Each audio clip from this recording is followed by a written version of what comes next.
The first step when performing a lash dye treatment is to clean the lash and eye area thoroughly with the Supercilium Pro Cleanser and a cotton pad.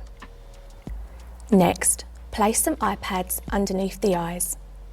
Unlike a lash lift, we need to place the pads under the bottom lashes when carrying out a lash dye treatment, as we wish to colour those lashes along with the top ones. After placing the eye pads, always check with your client to make sure they are feeling comfortable with the placement. Now encourage them to keep their eyes closed and relax. Mix up a small amount of the Supercilium Brow and Lash Dye in the shade black on a 1:1 ratio with the developer and leave to stand for 1 minute so the dye can oxidise before applying to the lashes with the medium angled brush. Apply a small amount of dye at a time in a downwards motion from root to tip onto the pads. This will allow the bottom lashes to be dyed at the same time without the client opening their eyes.